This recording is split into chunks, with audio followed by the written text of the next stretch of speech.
So do you mind if we just jump right in? Yeah. Awesome. So it's called the big questions, and like I've been telling everybody lately, the biggest question or the hardest one to answer in my experience is the first one I would like to ask you. Who are you?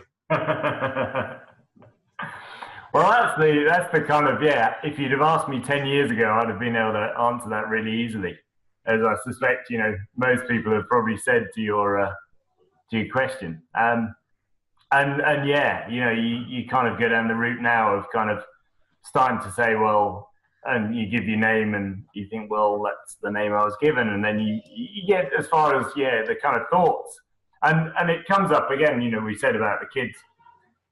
You hear yourself talking, or I certainly do. I hear myself saying things to the kids, and it's happened a lot today. And you think, hang on, that's my mother talking, or that's whatever sort of thing you've kind of grown up hearing. So you think, well, even if my thoughts aren't me, then what the hell's left? So I think it's one of those things you can't really kind of answer.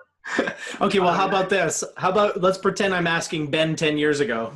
And it's easy. You give your name, and then I guess someone would say, well, okay, but what do you do? And you kind of come up with a job, and then maybe you give a bit of a background of, well, my family's doing this, or they're from this area, or whatever, and your nationality. But yeah, I think so. So let's get those answers then. What's your name? What do you do for work? I want to know. So yeah, Ben. So about 14 years ago, I started my own business, selling laboratory equipment. So I've got suppliers sort of overseas, and I sell their stuff in the UK. And before that, I worked for a company in the UK who manufactured and sold sort of overseas. So very much from a kind of upbringing, it was, sort of going back as far as sort of upbringing. Typical, we'd say kind of Western European. It's funny talking to someone that's probably as far west as you can probably be. We're 8 hours east of you, so. But yeah, typical Western kind of upbringing. So kind of parents who still go to church a lot, and we'll kind of come to this later, I guess, about the whole church thing. But for me, it didn't really work at a sort of young age. So when I had the opportunity to sort of duck out, that's when I sort of took the opportunity to duck out. But then still, followed the kind of traditional sort of path along of school, university, sort of, drinking beer, playing field hockey, which I did for kind of 30 odd years. And not really thinking too much about stuff. And if I'd ever have a kind of conversation with my mum, for example, who's probably the more church going out of the two parents, she would always sort of question, that I wasn't very spiritual. Kind of one going to church, but yeah, that probably has changed over the last years quite a bit. I would hope so, and that's kind of where what we're going to talk about today, right? So when did it start to change for you? What was your sort of introduction to philosophy, or whatever it is that sort of got you to start thinking about stuff in a different way? Yeah, it's funny because I think, and I think we've said this in our online kind of communications, but it's funny, a lot of the time when you meet people who do philosophy,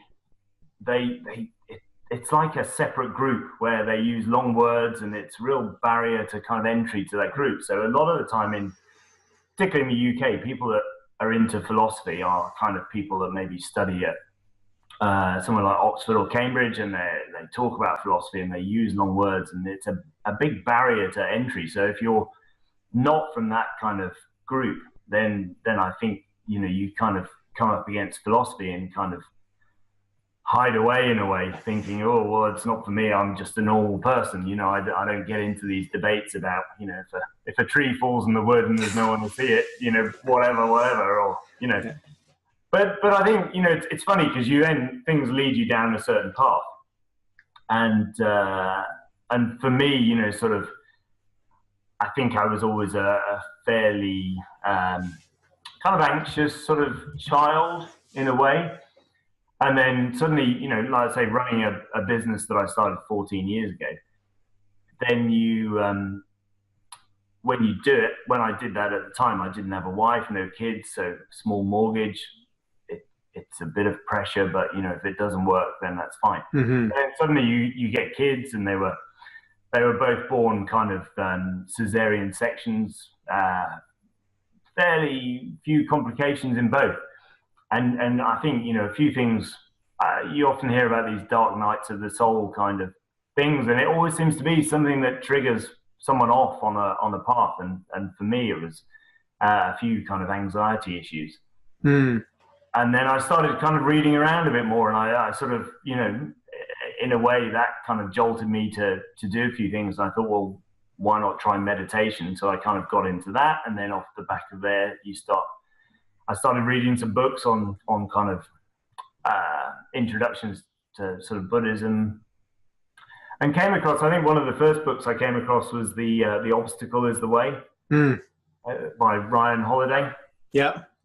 Which is a kind of, I guess, stoicism for the kind of masses in a way, but it's still a really good book, and I found his kind of follow-up book really good as well. And yeah. So you were into Buddhism, and then you discovered Stoicism afterwards. Yeah, kind of, but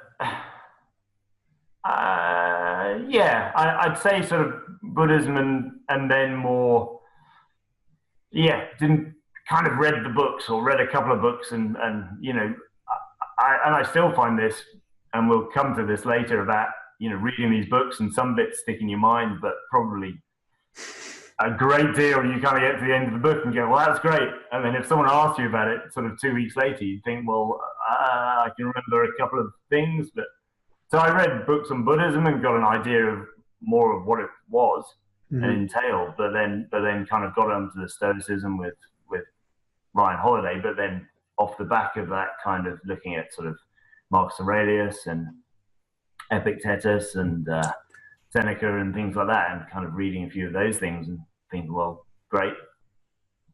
That's a kind of useful stage, and also a book on Cato as well, Cato the Younger, which kind of interesting. Kind of at the end, you still don't know if it was a good thing, or if he was just being bloody minded, about his thing. So. I can't help but think some of that was like pure stubbornness, in his case. Like it wasn't all wisdom and sort of strength of character. I think part of it was just like this fuck it attitude of like, everybody's wearing purple, I'm wearing brown, exactly. Screw you guys. Yeah. Which I like, but it's definitely not for everyone. yeah, and I think he kind of died by kind of stabbing himself with a sword, and then they tried to kind of fix it, so he ripped and and it's like, well, that's stubbornness to the nth degree, really. So yeah, exactly. I think extremes in general are not to be sort of pursued, but it's good to have examples of extremism as well, so we know, right? Yeah, definitely. Yeah, and I think all of those things. I'm trying to remember back now. It's amazing over the years. You just, I think you're similar to me, that you more or less sort of read books, and you end up down a bit of a path where you kind of look back to where you started, and you think, well, what can I remember from those sort of things? And it's kind of interesting, just getting the kind of moral guidance that the kind of Epictetus and Marcus Aurelius and people do. But I think all these things kind of repeat themselves in a way with different areas. It comes up, sort of so many times in different areas that you're reading through a book on Taoism or whatever, and then suddenly something comes up and you think, but that's exactly the same as Marcus Aurelius wrote. Yeah. Really, it's different words, but it's essentially the same thing. Well, and in some cases, they're the same words, I found, like according to nature, right? Living according to nature. I'm pretty sure in the Tao Te Ching, like Lao Tzu says that exactly those words, right? Exactly. So yeah. It's interesting that you found overlap or similarities or repetition in all these different traditions, because you've explored Buddhism, you've explored Stoicism. Taoism, obviously. What else have you sort of dabbled in? I made a list actually, so I can remember things. But have you ever listened to any of the Muji stuff on YouTube? See, I've seen some of his stuff, but I haven't actually listened or read anything by him yet. Yeah, he's it's very interesting. He's a Jamaican guy originally, then spent a lot of time in London, then ended up in India, sort of with sort of Vedanta, sort of that sort of Right. stuff, and sort of followed a few. I think Papaji or someone over there, and yeah, you listen to some of his stuff, and it's really. I don't know. It's one of those things where, what am I trying to say? It's to me, a lot of those things are sort of like a next step. With Stoicism, you sort of get into a lot of the moral sort of fiber, but it really gets as far as the only things under your control are thoughts. But it's still very much you and thoughts that are kind of in your head. And then you get into some of this Vedanta stuff and dualism, and you think, wow, I was going to say the first time you read it, but the first few times of reading it, you really don't really understand it, or at least I didn't, and you sort of have to find different avenues in there. So Muji I found was one that was quite good. It was really sort of looking at analogies with, let's say, a cinema screen. Mm-hmm. You see a cinema screen and you see the cinema on it, but you never notice the screen, and that's really sort of kind of. Right. So you're saying he's kind of a bridge between the source material and a modern person's understanding of it. Yeah, I think so. Yeah, and it fits well with sort of things like Alan Watts. We've both kind of read quite a bit, and yeah, I've sort of over the years sort of listened to a few of his audible sort of recordings while driving and stuff, and I'm not certain it's the safest thing to kind of listen to these things. Have you ever listened to there's a podcast called Buddha at the Gas Pump? I've heard of it. I haven't listened to it yet. Really good, yeah. It's a guy, Rick Archer, who's in the US, and he interviews a load of different people from different areas, and it's fascinating, yeah. But again, you listen to these while driving, and I don't know. Do you have these aha moments where you have to slam on the brakes and you're like, oh my God? You kind of do, yeah, in a way. You sort of, yeah. I hope you don't mind. I'm having a drink because it's 9:00 your time, so I figured. The old thing of it's, evening somewhere. So I find that interesting what you're talking about Muji and saying how the source material for a lot of people, myself included, first time reading it or first few times reading it is quite difficult to get into. So having people like Alan Watts, Muji, according to you, which I trust, Joseph Campbell, those types of characters, they sort of bridge the gap and they help us to understand the source material in a more accessible way, right? Yeah. And I think sort of we're so lucky in a way with the internet and YouTube and podcasts and stuff like that. I think there's a lot of negatives as well that we're obviously with kids, you know what it's like, they're on iPads and watching screens and stuff all the time. So it's Yeah, especially when you grew up sort of, I'm assuming, more active lifestyle, playing sports and being outside, and now, it's a challenge. It's tricky, but at the same time, there's the opportunity there to, if I'd have kind of hit the same Dark Night of the Soul, but in the 1940s or whatever, who do you turn to? I guess you go to a local priest, and that's your avenue. And if that doesn't work, then I don't know. Maybe you're lucky and you bump into someone that can show you down the line. But at least now there's so much information out there that you can go on a path a bit easier in a way. You can see which things kind of stick. Right. Yeah. And that's interesting that you say that. My first instinct to your sort of hypothetical there, what if it happened in 1940? My first answer in my mind was, then you become like Alan Watts. And that, you know what I mean? Like you have no one to turn to. You don't have an Alan Watts to turn to. So you become that guy, or you just go back to your regular life. And there's hundreds of these people out there who had these experiences and nothing came out of it because they had nowhere to go. Yeah. So I wonder how many potential Alan Watts we lost because there just wasn't an accessible, format for them. Yeah. Yeah, exactly. Yeah. But it's funny that you say the internet, there's pros and cons to it. I find it fascinating because to me, it's like, it's the tool, right? And it can be used to do a lot of stupid shit as we know. Yeah. But for you, it was obviously a boon. It helped you to discover all these things that have made an impact in your life in a positive way. Yeah. It's even things as simple as you go onto Amazon or something and you see a book that fits after it, but then you see other people bought these books and suddenly you find yourself clicking through and you end up in this abstract kind of Taoist or Zen book and thinking, wow, but also a Facebook group, with you guys and things like that. And I think I mentioned there's a guy, I think he's kind of just south of where you are, Corey Hess. Mm.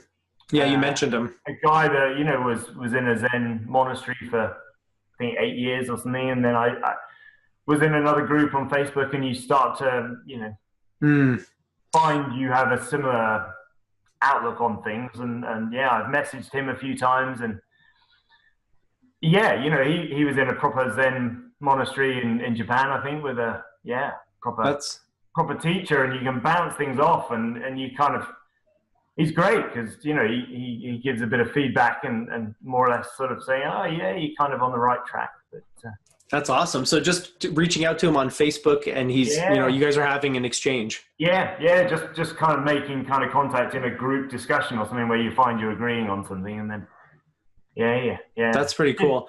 Because one of the areas, so to kind of digress slightly, but one of the areas that we were talking about was kind of energy and focus on sort of energy in the body. And one of the other things that so playing hockey for years and running and stuff, and then suddenly I had a bit of a back injury. You reach a certain age where you still think you can run these things off, and you keep on running, and eventually you're hobbling for a few days, and then it's just getting cumulatively sort of worse. And I'd always had an interest in sort of the sort of martial arts films and things like that, and found a guy locally who teaches Tai Chi and Kung Fu. So started doing classes there, and suddenly you experience a whole different kind of area. I don't know if you've ever got involved in these things or Qigong or anything like that, but you suddenly find, again, normal Western guy kind of growing up where it's beer, it's kicking a football, it's running or whatever. It's a very solid kind of existence, but then you sort of get into meditation and Tai Chi and things, and you're talking about energies and focusing your energy on your lower dantian, which is the kind of area just below the kind of navel, that sort of area. And in this conversation on Facebook, Corey was saying about how his master was always Japanese guy, was talking about focusing on the hara, which is their word for that area. But there was a Zen guy pretty high up in the US. Someone was saying, no, there's nothing to do with energy, which again is fine. There's so many different ways of, they're from the same tradition, but they're saying very different things. Just go off on different paths, and it might have been 100 years ago or 500 years ago where they went off on that sort of path. Yeah. And so you kind of bond a bit over these things, and then you start talking from there. But yeah, talking about the energy thing, these guys, and you asked me about this the other day, about the difference between the two Zen schools. And Soto Zen is the one that kind of Dogen started. Yeah. So Dogen went over to China and learned quite a lot about the Chan Buddhism, which is kind of, they always say it was a bit of a mix between Buddhism and Taoism, and brought back kind of some bits and started Soto Zen in Japan. If there's an expert watching this ever, they'll probably go, this guy knows nothing. But anyway, so as far as I'm aware, he brought back and started Soto Zen. But one thing he didn't bring back was the kind of internal energy work. And if you ever start reading these Taoist things, it's so integrated in that. And I posted up something the other day about, this guy saying, focus at your center, really center yourself. And you start reading it in, and it's all talking about putting your energy to the lower dantian. It's very interesting, and it sort of married up with the Tai Chi, and again, it all leads you down a new sort of path, doesn't it? It's right. Yeah. So were you able to use some of this stuff to rehab your injury? Like, did it benefit you? Or are you sort of more limber and more injury free now, or? I think slowly getting there, but it's I think maybe it just teaches you to kind of accept these things better. Mm. So had I never got injured, I'd have still been running and That's always been my approach too. And that's fine, but try to work through it. yeah. But and we kind of had a club meeting the other dinner yesterday actually, and I was talking to someone and said, well, had I not got injured, I wouldn't have done the Tai Chi. I'm glad that I did it. So you always have to, in a way, praise these things that happen. These dark nights of the soul, or injuries, or whatever. Really, I suppose. Yeah, and that's all you can do, I guess. Yeah, well, that's it. Well, you can actually just be miserable about it too, right? So you kind of have two options there, and I think your approach is definitely the optimal one. Yeah. And the thing is, if my wife suddenly walked in the room, she'd go, yes, but he's grumpy most of the time, or something. So I don't want to sit here and go, I know what I'm doing, and I float about like a butterfly all the time, and nothing gets me. It does, we'll maybe come to this, but I also kind of, with Eckhart Tolle, The Power of Now, I sort of read that over Christmas time. And again, there's a point in it where he talks about focusing on the present moment. And there's different ways of finding that. And one of those is to feel your energy field. Yeah. And suddenly, again, as we said before, it's one of these things that it repeats. It's like the Taoist guy, but it's this Swiss guy who's now in America. It's like, wow, how does that happen? And then you go, oh, well, maybe I'm going down the right route. So yeah, you kind of tap. I don't know. It's a path where you keep finding things that refine where you're going, and maybe it's the wrong way, but I don't know. Maybe they always say there's different ways up a mountain, different paths.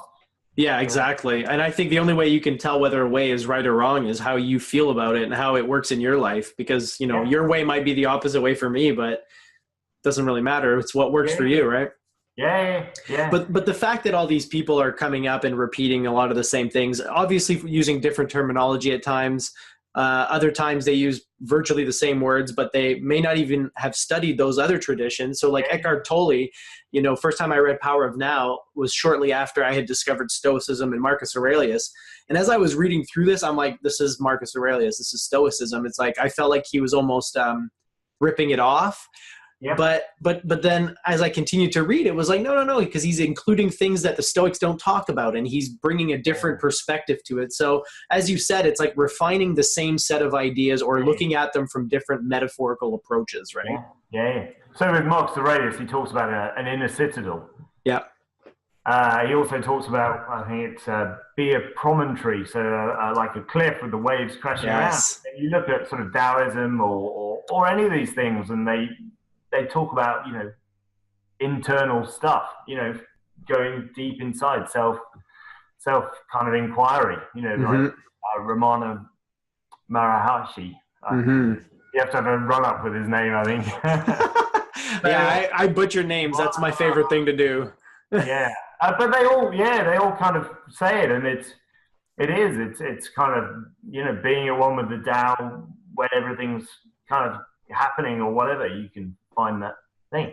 Yeah. But as I've kind of said online, one of these things that's so easy to read and repeat, but you do it and it's hard, and I guess that maybe that's the way that life is supposed to be, that it's fine tuning you with these kind of challenges, Yeah, well, I have used a sort of a metaphor before. Like at my church, we have these meetings every month because I'm part of like some committee or something, and they always start the meeting by going around in a circle and saying, "Okay, everybody list one thing that is lifting your spirit and one thing that is like dragging your spirit down." Right? Okay. So I started talking in a different vernacular. I started saying spirit lifting and spirit building. And then people were like, what do you mean? And I'm like, well, when you go to get like strong physically, you got to go lift heavy weights. It's painful, but what you're doing is you're building up your resilience, your body. So to me, these things don't drag me down. They're a form of exercise, and I'm basically building myself up. So that's the obstacle is the way, essentially. I mean, And that book was one of the first ones that I read as well. And Yeah. he's, in a way, Ryan Holiday is like the Muji of Stoicism. He's bridging that gap for a modern audience, one of many, right? So, yeah. And the Zen saying is the obstacle is the path. And I think Eckhart Tolle talks about everything is an opportunity for spiritual practice. yes. But again, it's easy to say and hard to do. And I was saying family day today with the kids, and you're going shopping and they're running around, and it's like, stop it, and you think there's a bit in me somewhere that's going, yeah, that's your ego talking here. You need to drop that and just. Yeah. Oh man, I'm so happy you said that. It's a big ego being a dad. It's like there's something there that tells you should behave in this way. They should, behave in that way as well. But yeah, and there's that word should. They should behave a certain way. They should listen. They should respect me. I'm the dad. Yeah. Have you ever read Byron Katie? No, I don't think I have. She's kind of like that as well. She has ways of kind of questioning all these kind of things. So they should do that, and you kind of really look into it. Well, should they? Is that real? Is that true? And you kind of go, and you kind of look into it, and it's a good book to kind of read. It takes a bit of getting your head around, and there's some examples where you kind of go, well, I don't know, but you can essentially, it leads you to that thing of everything is the obstacle is the way, the obstacle is the path. Yeah. Everything is an opportunity to grow, to build better muscles, build better spiritual muscles. Yeah, mental, spiritual, or whatever. Yeah, no, I agree. And it's the difficulty, like you say, it's hard to do. I completely agree. I love your stories about family days, because it's like that. I talk about my kids a lot because that's one of like the biggest challenges for me, to stay calm and cool and collected, because there is something about it, whether it's ego or identifying with your role as a parent, I find that it's just so easy to not be mindful when like they're running around or they're screeching in the middle of the department store or whatever. You kind of slip, right? And then all of a sudden you're in your old patterns of be quiet, and and you read these tales of these monks that go up mountains for 10 years and become enlightened, and you go, well, that's easy. Or not easy, but pretty easy. Come and sit here with the kids and Absolutely. I read I think it was Ram Dass. He says, if you think you're enlightened, go home for Thanksgiving. Yeah, or meet the mother-in-law. Yeah. Exactly, right? Yeah, and that's something that's come up in a few of the conversations I've had with people on this channel. The sort of the contemplative path of going and being a hermit versus spirituality in action in the real world, right? And for me, and obviously for you as a business owner and a parent, you've taken the life of action in this world. You're not trying to remove yourself. Yeah. And I think it would be, in theory, sort of easier up a mountain. But there's a couple of things that I'll say, and hopefully I'll remember them while I'm talking about the other one. But one great example of that I always think of, or not at the time, but afterwards, after I've kind of lost my cool or whatever, and then maybe half an hour later, I'll think. And there's a great story I read once of it was set in Japan, and it was a samurai that came up to a Zen priest and said, tell me the definitions of heaven and hell. And the Zen priest just sat there ignoring the samurai, and he kept saying, tell me, and this guy just kept quiet. And eventually the samurai lost his temper and was about to cut the guy's head off. And he said, this is hell. And he went, and was, it's one of these, and was enlightened on the spot. And you kind of go, I know what you mean, because, you do it, the kids kind of, do something, I do something. And then half an hour later, you're kind of sitting there and obviously they've gone on with the day, and you sit there and think, I feel like I was 30 seconds too slow, my ego went push, and then this whatever true self or whatever was kind of going, hang on, but by then the ego had gone, and then afterwards it's like, that was. But you described it as like there's a part of you that almost on the spot is aware that it's happening, like and that was the one thing that I noticed from an early stage of kind of doing this, that there started to be a bit of a gap between, let's say, awareness and what was going on. And yeah, you know, it's, but this kind of comes back to something we discussed actually really a few years ago online was I'd started to, I suppose I'd been doing 2 or 3 years meditation by then. But like most people, you go and you meditate and then you stand up and then you go back to your normal day. And I think you were saying about how, you know, you were trying to practice meditating when queuing in the bank or whatever, like that sort of thing. And it becomes so apparent. And again, to use your kind of analogy of muscle building or kind of running or whatever, you have to do these things under different circumstances. So you, because often you come across these concepts of from different places where you should meditate like this, and it should be a quiet environment, or you should have this music playing, and you should have your eyes closed on this type of cushion. And then you come across the Zen guys. Some of them, again, one branch they face a wall with their eyes open, one branch they face in with their eyes open. You kind of go, well, actually, I think they're all progressions. You know, start off, sit wherever. If you can't sit on a cushion, then sit on a chair. Close your eyes.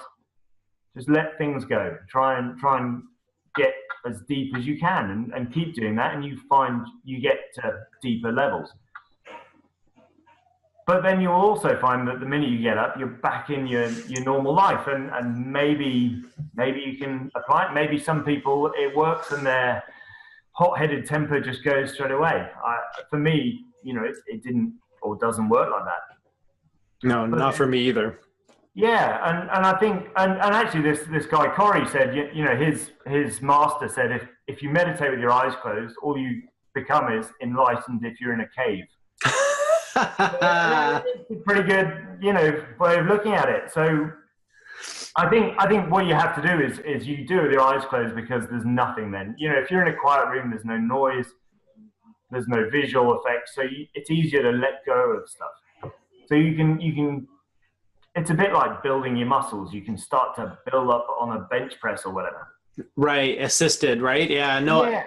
I never thought about it that way, but you're right, because with your... So this at least, yeah. Sorry, I was going to say, so at least this shows you can get to a certain level of deepness. But then probably the next step is that you sit on a cushion with your eyes open. So you've got a visual stimulation. Can you still get to that level of deepness? I want to give it a number. I want to give it a 50 kg of weight or whatever. You know what I mean? You want to be able to lift that weight, but with your eyes open, but sitting on a cushion. So it's not as comfortable, you know, as sitting on a sofa with your eyes closed or whatever. So I think you could even start by lying down with your eyes closed. If that works for you, and you can drop day-to-day sort of stresses, you can get to a certain level. And then as you develop, you take it further with your eyes open on a cushion. But then see if you can do it maybe standing up, I think, and then maybe do it in a bank queue. Or I think as well, and maybe you find this, meditation, you're still very aware of stuff. You still, you know, you can still react to things. So it's not like you're in a dream world or daydream world. And I think a lot of people maybe mistake this when they first, I think if you talk to people that don't meditate, they go, oh yeah, I meditate. And it's like, well, you know, I think maybe they're talking about just going off with their thoughts. So I think, you know, you can extend this sort of meditation to doing it in the real world. So even, you know, the reason I said about concentrating is you can do it while driving a car. You can let go. You can turn the music off. You know, but you're still concentrating, but you're trying to, you know, get back to that fairly deep, relaxed kind of state. But obviously, you're still aware of if a car stops in front of you, then you also stop. But it's a kind of progression thing, I think, you know, or at least I've thought. And things like the Eckhart Tolle stuff has really worked for that as well. And marry that with the sort of Tai Chi stuff of kind of feeling your energy field. And I found now that sort of sitting in meditation, I can feel essentially my energy field and just kind of dissolve it outwards, really. And that's one of those moments where, you know, you hear people talk about how everything's one.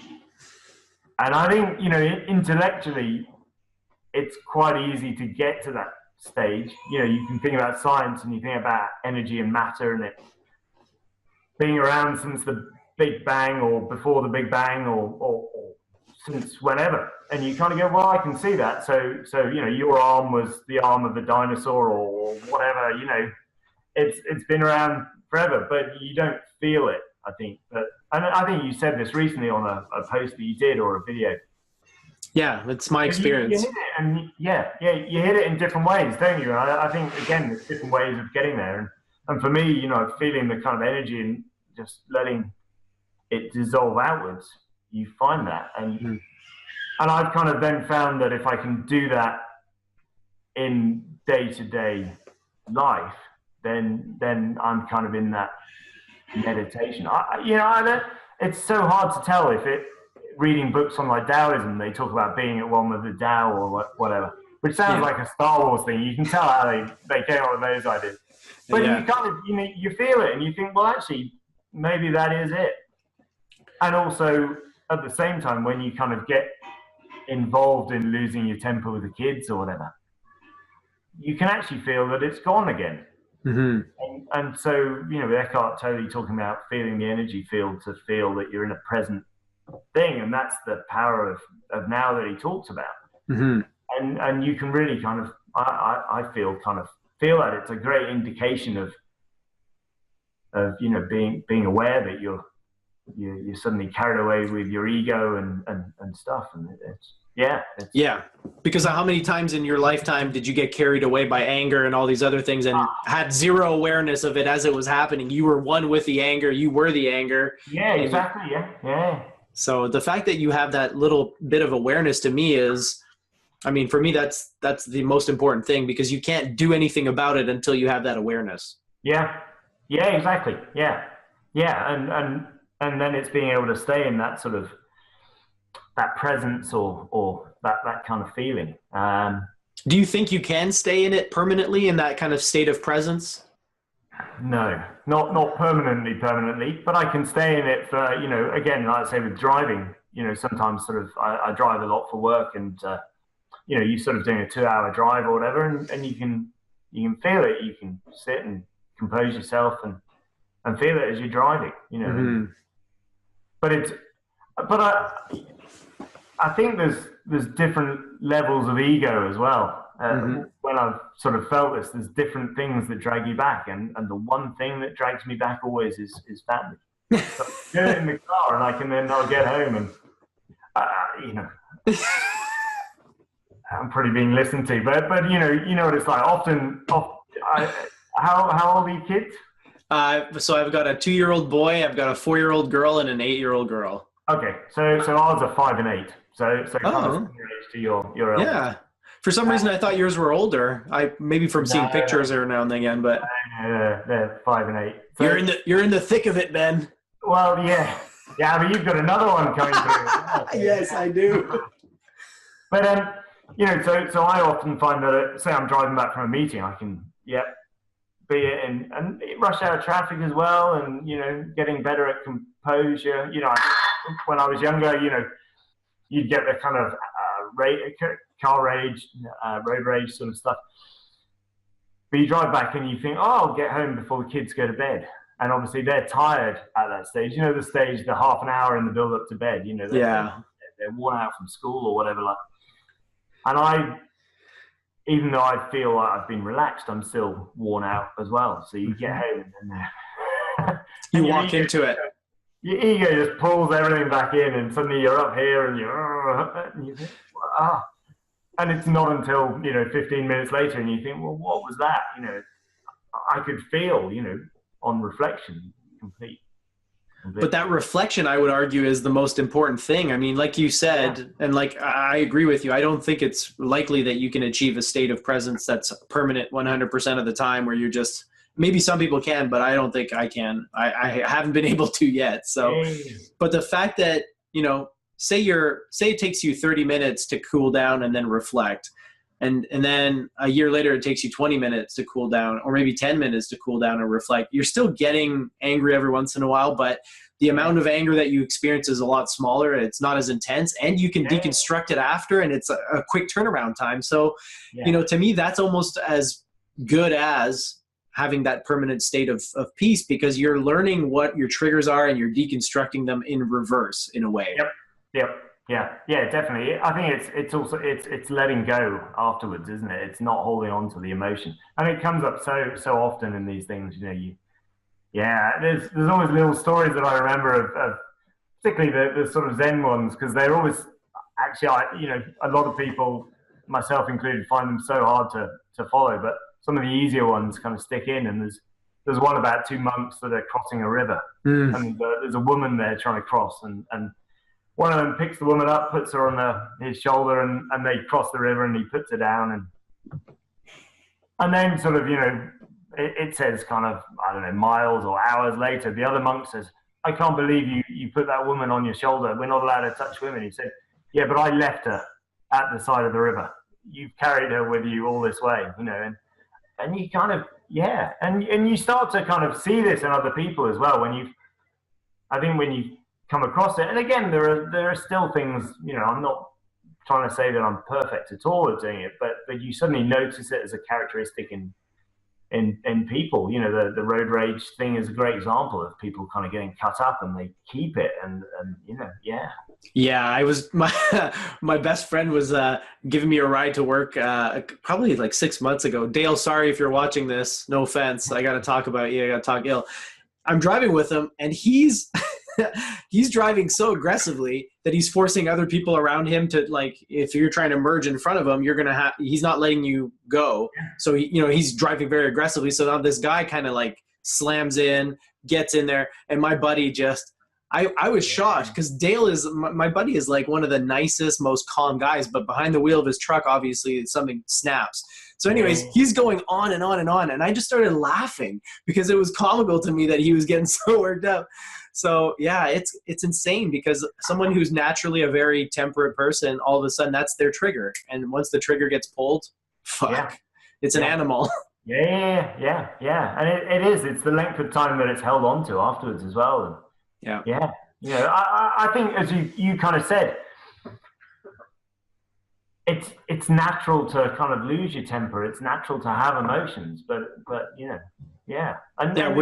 you come across it in all these things that you read, of people saying, I think Seneca said, when you go to a funeral, your wife's funeral or whatever, cry, but then stop, and it comes up in the Zen stuff as well, and Taoist stuff. So, Yeah. So that's something that I've given a lot of thought to as well, because I've never experienced loss that closely, but I have people close to me who have, and I witnessed firsthand how thinking exacerbates the grieving process and actually prolongs it and makes it worse, because there's these ideas of, I should have been a better brother, I should have done this, I shouldn't have done that, I should have spent more time with them.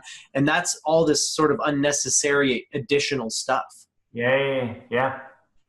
So it's, but I haven't experienced it firsthand myself. So I can only look at a distance, and I'm not looking forward to it. I know eventually I'm going to have to experience it. But it's a natural thing, isn't it? I guess. The same here, really. I 4 grandparents, and 3 of them, well, one of them's still alive at the age of 98. So, whoa. So two died only kind of in the last few years. So they were in their 90s as well. So. Wow. Yeah. So you've seen it. Well, and it's funny, because another thing that I've heard a lot, and maybe you've heard similar things, is, people saying like, well, at least they died of old age, or at least they didn't die unexpectedly, or at least they, there's always this like, at least they, but it's like, no, it doesn't matter how it's never good. It's never going to feel good. It's not that you can be like, oh, well, at least they were 99. It doesn't matter. It's still going to hurt. You're still going to grieve, right? Yeah, there's no better scenario there or anything like that. And the 2 that died, they were married, and it kind of came out in the funeral that they'd been together since the age of sort of 12 or something. Whoa. Saying, together for 80 years, I guess, really. That's crazy. It's crazy, isn't it? And then kind of natural, when one goes, the other one goes pretty soon after. So One after 80 years, I can see why. I mean, they're basically one person, right? So a piece of you is missing at that point. Yeah, definitely. Yeah. So how long have you been married, Ben? Oh, this is on video as well, and I'm kind of going. No, don't ask me then, because I won't. Approximately ballpark it. I guess it must be about 6.5 years. Okay, awesome. So we kind of did it slightly in the wrong order with a baby first, and I wouldn't say it's the wrong order. It was the right order for you at the time, obviously. Yeah. Oh, that's awesome. No, good for you. But yeah, it's interesting, sort of getting back to some of the sort of progression to the sort of Nuji stuff and the Alan Watts stuff, and particularly Alan Watts. I think he's so easy to kind of read, or with some of the Audible books. If you ever listen to him sort of doing some of his talks, they're so easy to just get carried along with, and fascinating. But it's interesting because there's a lot of these, could call them religions or philosophies where some of them talk about sort of life being an illusion. As well, and you kind of, it was strange because I hadn't really thought about it, but it takes me back to kind of quite an early age of kind of, and it's the Shuang Tzu, where he says that he had a dream that he was a butterfly and woke up and then didn't know if he was a butterfly dreaming he was a man, or a man that dreamt he was a butterfly. And I remember thinking when I was young, sort of, how do I know this isn't a dream? I don't know if I'd come out of a particularly great dream that night or something, or a very vivid dream or something. But yeah, and it's one of those kind of thoughts that was kind of in the back of the mind, and then suddenly you start reading it and go, "Crap, maybe I was onto something." I don't know. But it's interesting as well because you also see there's another Indian mystic, and there's a YouTube clip where he starts his talk in front of, I don't know, I guess he's in front of 100 people, 200 people, something like that. And he says something like, "Where am I?" And I guess the people in the audience kind of point at him, and he goes, "No, I'm in your eye." It wasn't going to be that easy. And it just triggers your brain to sort of, I sell scientific instruments, so I kind of start getting into this sort of thing and just thinking about the science. And you think, well, yeah, that's true. The image that you see is inside your eye, isn't it? And there's so much else there. So you do, because what am I trying to say? You kind of get caught up in a day-to-day thing of what things look like, what the image is that you're seeing, what the sound is. But you listen to sort of Alan Watts, and he talks about everything as a relationship. So the bird singing isn't a bird singing until there's someone there to listen to it, because it's a bird doing a whatever, and it's a sound wave. But if there's no reception over there, then it's never a kind of sound. So everything's a kind of relationship, and it depends on the receiver essentially what sort of part of the Yeah, I was going to say, to other birds, the bird song doesn't sound like the way it does to us. We don't, they have a totally different, hearing mechanism or whatever. So yeah, it's very interesting. And different things see in a different way. A fly with its many segmented eye and things like that. And the thing has a heat sort of source. When you see these heat sort of camera sort of pictures of things, it doesn't look the same as if you're looking with your eye. So yeah, it's kind of getting very deep, but you sort of look at things and you kind of in a way have to think, well, actually that's the image inside your eye. Yeah, well, and then it's projected somehow into this experience called, I don't even know how to say it, because it's in your eye, your physical eye, but somehow gets translated into this like cloud computing, which is your day experience of reality. Yeah. Because that was the reason I was trying to say this was I think you said about about my grandparents sort of being one sort of thing, and you read all these things where it really tries to emphasize that we're all part of the big one or whatever.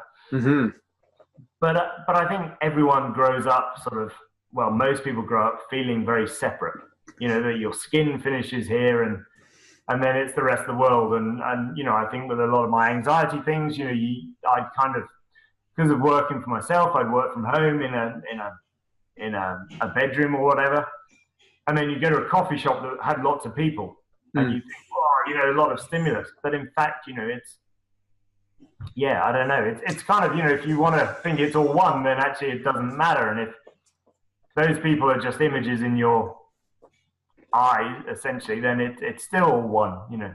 Yeah, absolutely. Well, and it sort of sheds new light on things like mind over matter, you know, the idea that with your thoughts you can change reality. Well, the only reality that you and I will ever know is the one we're experiencing in our minds. So technically, you know, that reality is malleable. We can change the way we think about it, our opinions about it, and that changes the reality itself. Yeah. I kind of wanted to say this sort of stuff because you know, going back to the sort of energy feeling and stuff, and the Eckhart Tolle stuff of feeling energy and Taoist stuff and things like that. And you start to feel energy, and when you do Tai Chi, you start to feel Chi and things like that. And you think, well, what is this? You know, it's something that I'm not familiar with, and it's like an extra sense or whatever. So you just then have to really question sort of, if I'm looking at this, then is that all it is? And you have to then start thinking a bit further, you know. You know, you know, it's like with kids, you know, they'll start asking you, why is the sky blue? Yeah. And you kind of go, well, and if you hold a bit of the sky, which is essentially the gap between my hands, it's not blue. So, that's right. So why is the sky blue? Well, it's because it reflects the blue wavelength of the light coming through. So essentially, you know, why is this pencil sort of red? It's because it's reflecting that part of the red, you know, that it's reflecting the red wavelength of the light. So yeah, you know, it's not as it seems. Kind of perceiving, yeah. I've gone really deep all of a sudden on that. No, it's good. I like it. Oh, I like this kind of stuff. Obviously, you know that. It's not what it seems. Yeah. Yeah, you know, because you always come across this written down of you're not separate beings, you're all part of one. But it's very easy academically to go, oh yeah, I see that from the, you know, matter being never broken or whatever, and energy, matter essentially being energy and it just being reused and but it doesn't quite feel, you know, you kind of go, well, I understand that. And you go back to watching football with a beer sort of on the sofa. And But so how do you, like, so when you meditate, for example, do you think that that's sort of when you're really in a state of no mind and you're really at bliss and you're hyper aware, but there's no thoughts in your mind? Is that the state of oneness, or is that the experience of oneness in your opinion? I feel more so now that I've started feeling kind of an energy field. So I think with meditation, I was sort of following the normal path of it depends what you read, actually. You know, a lot of these say no thoughts, and then you read some other texts that say actually thoughts are natural, but it's not staying attached to the thought. So, it's a great saying of think of your, like a house, you know, let the thought come in the front door and open the back door so it can just keep on going through. So you kind of do that, and eventually you become, again, like it is just training, you know, you're getting better. At the first time you do a bench press, it's hard. And then you do it a few weeks in a row, it gets easier, you know. So always when people say they can't meditate, you want to say, well, just try it, you know, try 2 seconds of no thoughts or no attachment to going with your thoughts. Right. And then you build, and eventually after a few years, you know, it's a bit like you try and run, you know, you walk to the corner of the road first, then a week later you try and run to the corner of the road, and then you build it from there. And I think I was getting better and better at sort of no thoughts or no attachment to thoughts during meditation. Yeah, because you don't control thoughts coming up, do you? No, you can't. And you listen to some people, and again, Eckhart Tolle, who I've mentioned, you know, he says that actually the thoughts come out of the kind of now, you know, out of the oneness, you know. So he actually gives examples of people where they've come up with really creative stuff by kind of having a no mind kind of, you know, outlook being to things, you know, really creative sort of pictures or music or whatever, and yeah, even comics, you know, he mentions Woody Allen quite a bit and saying, you know, he just seems to tap into these jokes, and he's not really trying, he's just he's just funny, and they flow out, and it's because he's kind of tapped in, and whether that's true but it's a way of kind of thinking. But with the meditation, yeah, it's just kind of developed, and then when I kind of hit reading The Power of Now, so that bloke again, and feeling the energy field, and then kind of dissolving outwards, you kind of get this feeling, and it matches up with what I was saying. Again, you get this feeling, and I'm sort of sat there meditating with my eyes open. You get this real feeling that the stuff you see is really inside your eyes. You've thought about it, so it's not such a big step, and it scientifically, it's the truth, And then you feel this energy, and you feel you can kind of dissolve outwards, and you think, well, maybe that is the truth. Maybe what's there and coming in is all the stuff being processed by the mind, but everything else is just a kind of feeling of kind of, and it does feel, like kind of oneness, I suppose. Well, and I guess we could, yeah, it goes. We can reverse the question and say so instead of trying to figure out what the experience of oneness is, we can start talking about the experience of being separate. Yeah. And then if you can get rid of those qualities, whatever those qualities happen to be of feeling separate, then what's left is an experience of oneness. Yeah.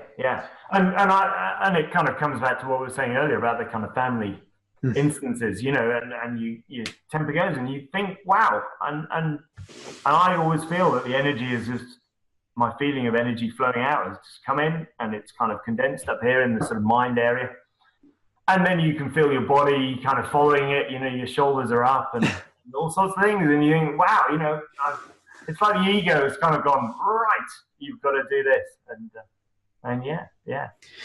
So the ego, I guess, would be a key sort of hallmark of feeling separate, right? Because that's really identifying as a separate being in itself. Yeah.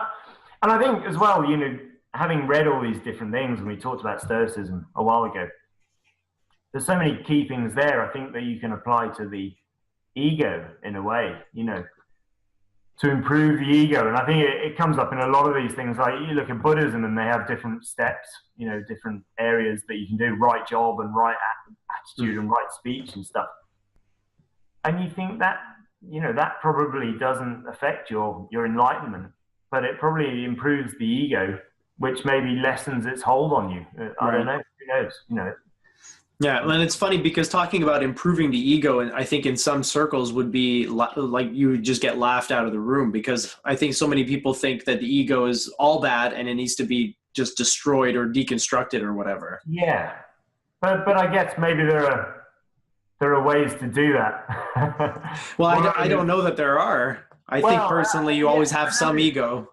Yeah, I just kind of, it's a thought that kind of came up in the last few weeks of maybe that's a way of doing it, just to kind of weaken the ego strength, and I know kind of different places talk about karma and things like that. So you've maybe got further to go from the, the strength of an ego. I think they do, don't they? They talk about, if you can get to a certain stage in this life, then the next one you kind of come back and you're a bit further along.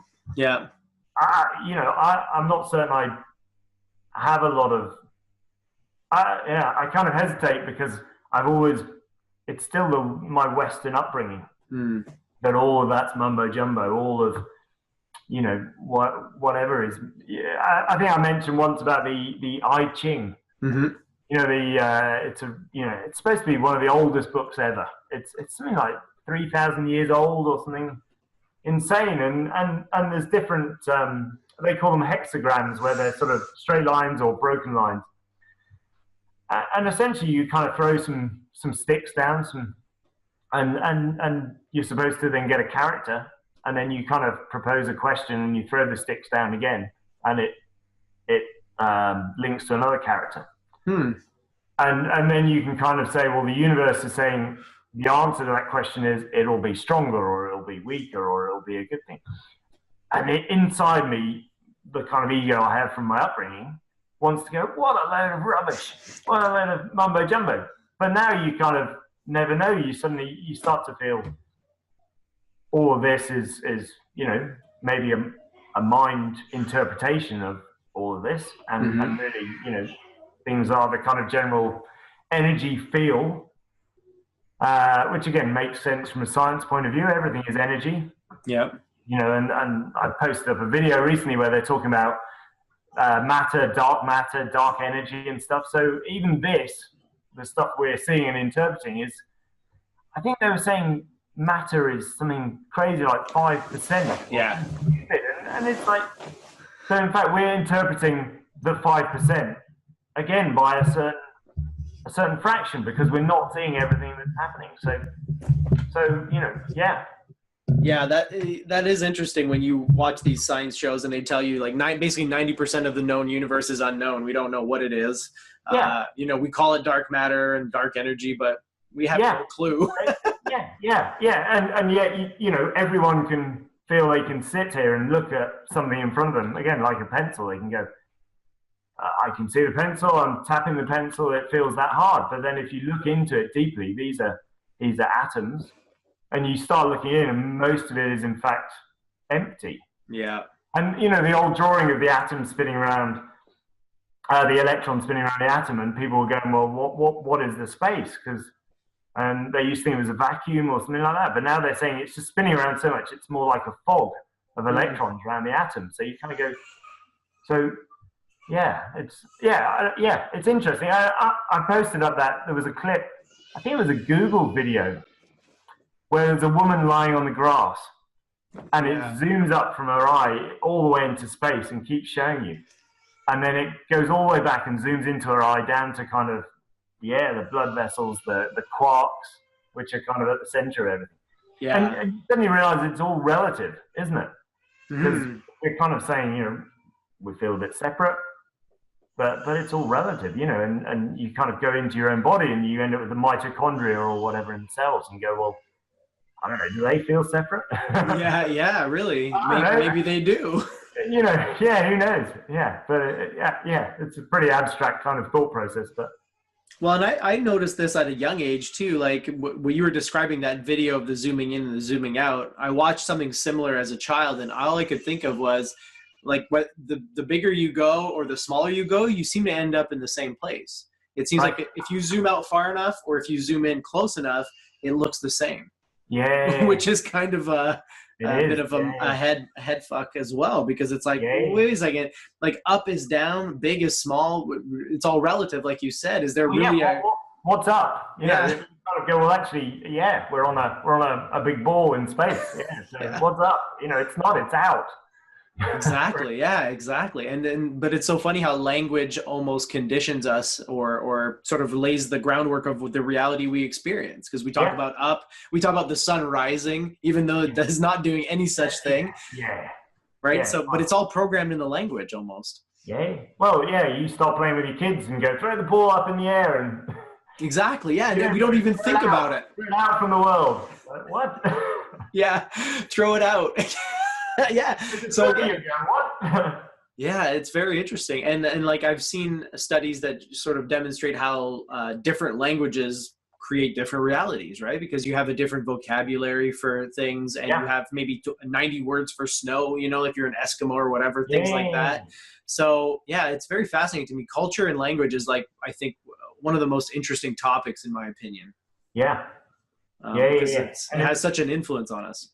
And it's very easy to kind of I read a Krishnamurti book. I don't know if you ever read any of his books. They're good. They're really, really difficult to read. Really, it's one of these where you kind of I often read when we go to bed at the end of the day or whatever, and you lie there and you end up reading the same sentence over and over again. You think, well, I'm too tired. I'm not getting this. I'm just reading it.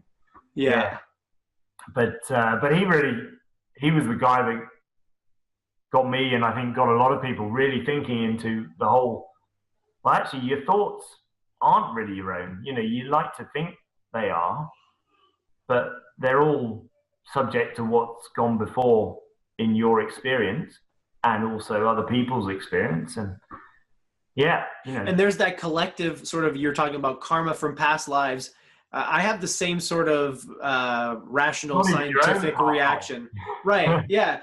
But that's what I mean. Like, so in a sense, what he's talking about is, you know, if you look at it from a rational standpoint, we really do inherit karma. We inherit cultural karma. We inherit family karma. And it's not like it's some mystical force. It's conditioning. Our parents raise us the way they were raised, and it's just passing on these traditions and ideas. So in a way, yeah, depending on where you're born and your family and stuff like that, you kind of do inherit karma from them, and it does affect your life, right? Yeah, definitely. Yeah, must do. Yeah, I have a hard time with some of the supernatural stuff like karma. I like to look at it, I like to take the idea and say, okay, so what does this represent in a sort of rational scientific way? Like, karma is cause and effect to me. Everything that happens has an effect that it's a trickle down, right? There's no like, oh, karma's going to pay you back because you ran that red light or whatever. Like that, to me, that's a misunderstanding. But when you look at it from the right point of view, these like so-called supernatural ideas suddenly make perfect sense, and they click. They don't contradict science. They are actually quite scientific. Yeah. I'm sure you've noticed similar parallels. Like, for instance, the one that I always use as an example is like intelligent design. Well, to me, intelligent design is evolution. Evolution is intelligent design. You know what I mean? Like, it's trial and error for billions of years, and then eventually you get a Ben and an Ollie, and we create computers and we can talk across huge distances. Like, how is that not intelligent design? That's more mind-blowing than some invisible sky daddy who's just making stuff. You know? Yeah, exactly. And I think that was always my issue as a youngster kind of going to church. It was like, well, are we just supposed to read this and believe it? And there's an object up there called God that, you know, and it to me, it doesn't work, you know, as a kind of thing. And it just seems to be, let's say, a concept to avoid thinking. And you read into it, and if my parents ever see this, they'll probably disown me because they go to church. But, you know, you read into these things, and it talks about the Emperor Constantine or something, where he wanted to control the masses, and they had a council and sort of, you know, and I'm sure there was a guy called Jesus who was pretty enlightened, and then, you know, it's like all these guys though, isn't it? It's like Jesus, the Buddha, you know, all these guys, they appear to have got it, then they died, and then about 200 or 300 years later, someone started writing things and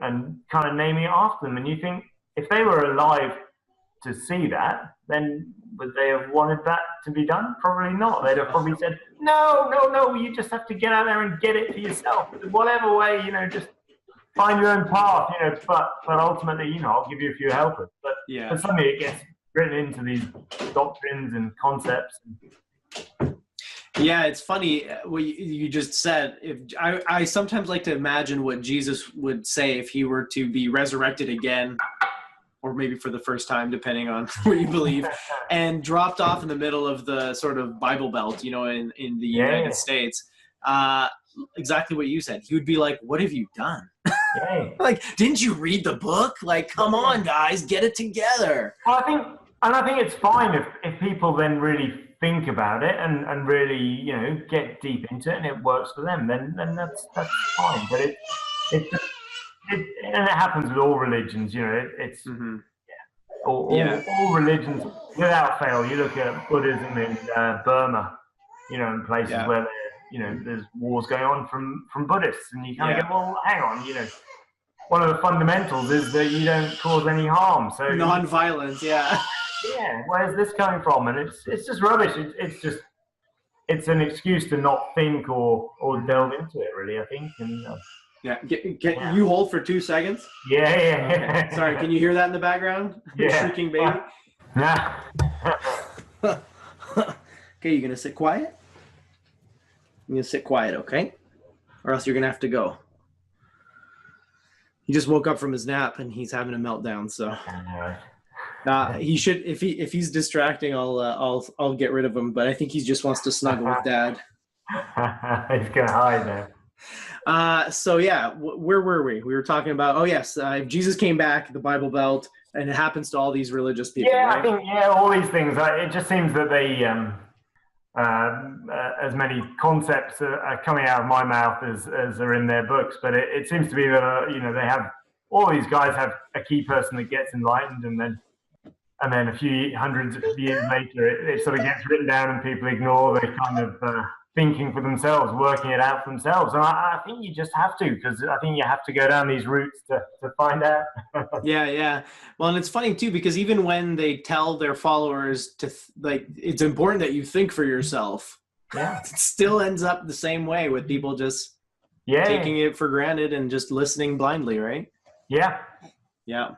Okay. Are you done crying now?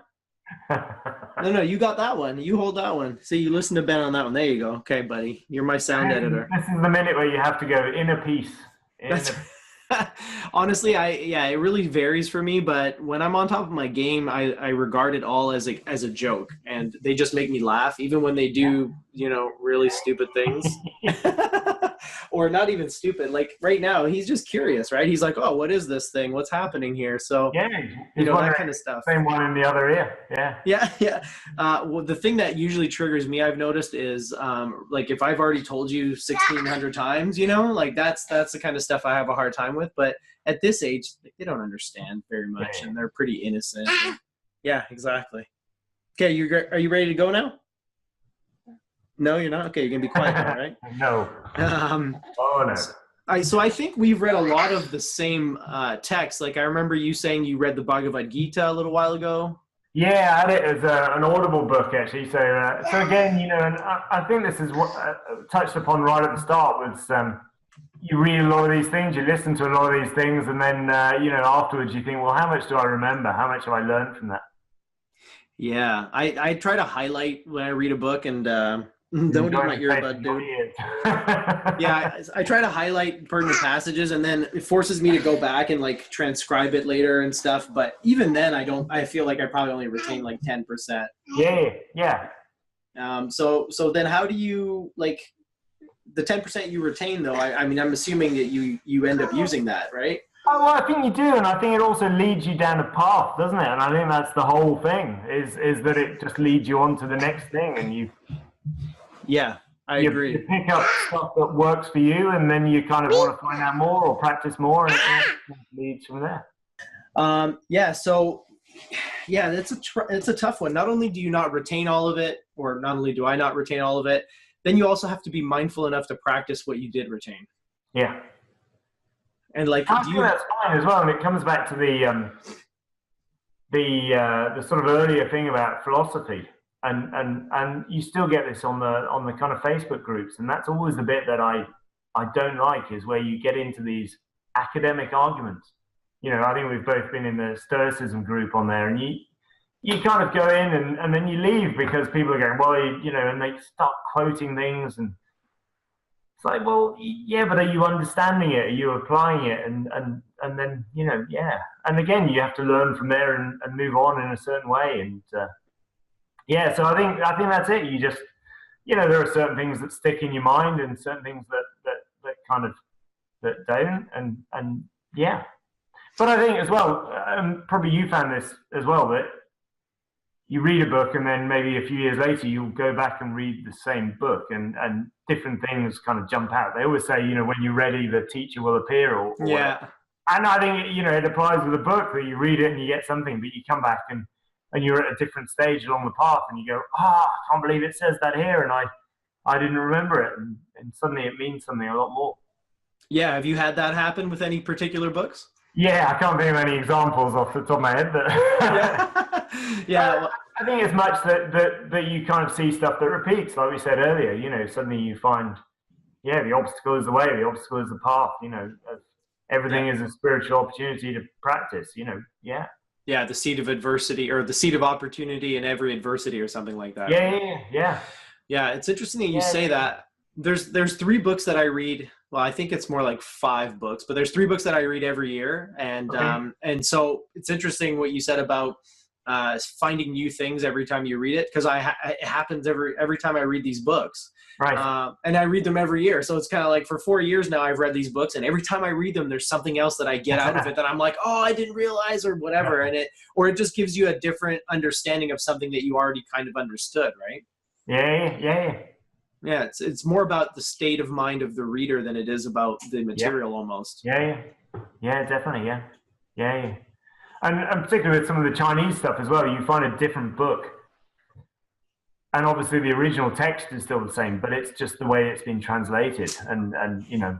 That's especially true in Tao, like the Tao Te Ching. I found like different translations, you get a lot different readings out of it and different understandings. Yeah. Oh, I think I posted up a picture recently of, I bought a really nice version of it, but it was, and it may, my view may change on this over the years, but of the first sort of reading, it was like, oh, the translation's rubbish. You know, it's words that I just never have used there, you know. But maybe, you know, maybe it could be one of these things where you go back and go, no, hang on, I was understanding it wrong from the other version or whatever. But it seemed to be one of these things where lovely book, but actually, you know. Yeah, I bought an older translation of the Tao, and I had the same reaction. I was like, "What is this? This is not the book that I love." Yeah. And there's a book that I've got upstairs, which is the I think it's something like the sayings of Layman Pang, and it's like apparently it's a well-known Chinese book from kind of Chan Buddhism, and you read it and it has, you know, little stories in it, sort of 2-3 pages long, and you get to the end of the book and go, nope, no idea. There's no idea what it's talking about. Little stories, and you know, it's then they hit each other with a fan or something, and it's like, but I don't get it. You know, I'm hoping that it's a translation or, you know, they're always kind of designed. It's the kind of koan thing of, you know, what does one hand clapping sound like, and it's supposed to slap your mind out of the way. Yeah, well, and I found that with just I keep referring to the Tao because I've only ever read the Tao Te Ching and the Way of Zhuangzi, so I don't have a very vast, you know, understanding of Taoism, but I noticed for the first time I read the Tao Te Ching, there are so many passages or verses that made no sense. And the more I tried to understand them, the more I became frustrated. And then it was almost like eventually I got to a point where the mind gave up. And then I had this direct sort of like, holy crap. You know what I mean? And so it's exactly as you said, get the mind out of the way. It is, yeah. And there's different ways of doing it. So maybe with Stoicism, it's trying to kind of tame the ego and then you can move it out of the way. But with the other ones, with sort of Rinzai Zen, it's slap, you know, get it out of the way, you know. Just, confusion. Yeah, to the point where you're just reading this thing over and over again, going, well, it makes no sense, and then it's like, oh, hang on, that bit that says it makes no sense doesn't matter. Just right. Or for me, yeah. But it's tricky, but there's, It seems to be something that is more prevalent in mystical traditions. Like, for instance, Rumi, if you've ever read any of his stuff, there are passages that are very beautiful and profound, but if you ask me to explain what it means to you right now, I wouldn't be able to. You either feel it or you don't, right? Yeah. It's all different paths up the same mountain, isn't it? Really, it's just different ways of getting that ego, that heavy backpack off your back, and then you can get up easier, I guess. So have you found that your studies in philosophy and Stoicism and all these different disciplines have helped you in your business life? Yeah, I think so. I think one of the things that one of the things that it led me to think more about was and we touched upon this a bit about karma, I guess. Is you kind of go through your life and you have relationships that finish, and at the time you think, this is terrible, and you have job interviews that you don't get a call back from, and you think, this is terrible, but yet you end up here. So you've got a baby that's just woken up that you get a cuddle with, and the rest of the family, and I've got the family upstairs, and you think, well, had any of those changed in any way, I wouldn't be here doing this. So at the same time, you know, because you've thought about that more because of reading the philosophy, I think you then more apply it to work. So there's certain things that, it sounds like Stoicism where you can say, well, really, that's not under my control. You know, I've got suppliers where they're saying, well, you need to be selling this many a year. and you kind of, with the UK, we've had Brexit and all those sort of things, and the economy is not that great, it's a bit uncertain. So, but that's not anything I can do anything about. So, could spend my life complaining or whatever, or you lose a supplier and you think, well, I can't dwell on that. I've got to just move a different way. And having been going for over 14 years now, and it's like Tai Chi. You sort of do Tai Chi and it's all kind of soft and hard. And if someone punches, you kind of go with the punch and move a different way. And yeah, I think you have to do that with business as well. You kind of go, well, that's not working. Let's go this way. And it is. And, that's interesting. Yeah. And so, like you said, things you can't control, like Brexit and the economy and stuff like that, or the guy who says you have to sell this many, you don't control any of those things, right? Yeah. And sometimes it's a tough decision. Sometimes you've got suppliers where on paper it doesn't work, but you've got a gut instinct. Again, and I've had this so many times where there's been a gut instinct and you've kind of then thought about it more. You've introduced the mind and you've really gone, no, shut up, gut. We're going to go with what the mind thinks. And you've gone with it and it's not worked. And you think, well, wow, there's something. And again, the sort of science part is they now say how many nerve endings are in the brain, but also in the gut and around the kind of heart region. So you kind of go, well, actually, we're so arrogant in modern science, I think, that we suddenly come up with, we've shown that there are this many nerve endings in the gut. And you go, well, yeah, that's why it's called gut instinct. And that's why the Chinese do all this lower dantian work. It's there for a reason. It didn't need someone now to kind of prove it. So, which seems to be the thing with modern science, really. It's like, we've shown that this works. And you go, well, that's why I've been doing it for 2,000 years. Meditation. Mindfulness meditation. It's like, well, yeah, if it was crap, they'd have dropped it years ago, so why not just go with it? But and I think that's it. One of the things that you have to kind of go with is trusting your gut a bit more. Yes. And maybe not even thinking, why do I need to trust my gut? Why is that? Who knows? Yeah, and there are interesting parallels developing now in the world of AI, which you may or may not be aware of, but the most powerful AI systems that are currently in existence are what they call, I think, deep learning or something like that. So like we have AI all the time, like your phone is AI, you can program it, it'll tell you things, it'll remind you. But that kind of AI is almost kind of like the conscious rational mind. It's good at doing tasks in a linear way. You assign it to do things and it does them. The deep learning AI is an algorithm that teaches itself, and the people who designed it don't even understand how it does what it does. They feed information into it, it detects patterns that no human can detect, and then it creates predictions that are wildly accurate. That's what you and I have in here somewhere, the gut, the heart, the intuition. We all have access to that, but we've been taught to repress it and ignore it in favor of this little cheap version of the AI that does really good work. So man, you got to trust the gut and the intuition. And it's a shame that it's taking us all this time to go back to what we've always known. But it's always a difficult thing, isn't it? Because you've got this gut and you think, but that's kind of too easy to go with what the universe is telling me or whatever. And it sounds too hippie. And I find myself saying these things and I guess my ego is still coming in again. That's not you. You're not a hippie. You kind of, Well, the ego, I think, is cut off.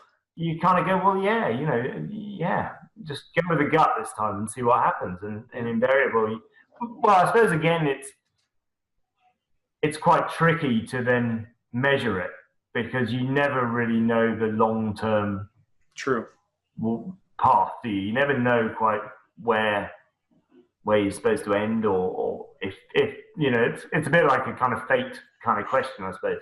Yeah, it is. That's very true. So you could have a relationship that finishes and it puts you into another one that's not great. So it'd be very easy to kind of go straight away, my gut was wrong, I should have stayed with the previous one. But actually, maybe that one was just a timing thing because the girl you were supposed to end up with or the boy or whatever, was in another relationship. So had you timing wouldn't work. And that's how we ended up kind of meeting. It was purely timing of little relationships here and there, and suddenly, bang, both there. And yeah, no, it's very true. It's hard to determine whether or not it's taking you in the right place or not immediately. Yeah. But I guess all the facts. It's the analogy of the path up the mountain, isn't it? It'd be very easy to kind of go, oh, this is a dead end, and then, oh no, actually, there's a way up just around this bush, and yeah. Yeah, very true. Yeah, that's very interesting. I never considered that, but how do you know whether your gut led you astray or not, or whether or not you should have listened? You know what I mean? It's almost, in hindsight, it's almost a moot point. It's only good for the immediate moment when you're actually having to make that decision, right? Well, I think that's why you end up with things like the I Ching, because they go, actually, it takes the responsibility off me. So I go, the universe, right? Ask the universe what the right thing to do is, and then you go through and maybe on your deathbed you go, well, the universe said, so that's okay. Or the people that toss a coin and go, right, heads I do it, tails I don't, and they do. Then I don't know. Otherwise, you just go with your gut, and then you get to your deathbed and you go, I think I was wrong. I hope that doesn't happen to anybody on their deathbed. If that's what you know what I mean? Like your last breath and you're sort of regretting past decisions. It's like, man, that's not good. Yeah, no. But again, maybe it's more likely that you regret them from my mind took me that way. I overthought it and kind of. Well, and I think they've shown pretty conclusively in experiments and in laboratory conditions that the primary decision maker is not the intellect; it is the gut or the intuition or the feeling, right? Yeah. So you do what feels right, not what you think is right. And oftentimes, what happens is the mind works backwards to rationalize what you did after the fact. It's like, well, you went with what felt right, and then now the mind is going, well, now we got to come up with some reasons why you did that. Yeah, definitely. So in a way, it's like the mind is a useful guide or information collector, but most often we disregard it anyway. No, very strange. Anyway. Well, so we've got about an hour and a half in the can. How are you feeling, Ben? Yeah, tired. Okay. Yeah. All right, brother. Well, it's been a good chat. And kind of, we have an hour or two after they've gone to bed, and then it's like, right, bed. Yeah, no, I feel you. I don't want to take up any more of your time. This was a great conversation. Thanks for joining me. Absolutely. Yeah. No, my plan is to go through. I have a list of people, and you were on my list. I'm going to work through my list, and then once I'm done my list, I'm going to start going back and doing repeats. So we'll do another one for sure. And if there's anything in particular you want to talk about for the next one, I encourage you to think about that now. Funny as well to sort of find out where people are compared to the last thing. So that's another very good point. And they come on and go, that was a load of shit, And I don't know. I think it just kind of leads you to a way of kind of questioning things.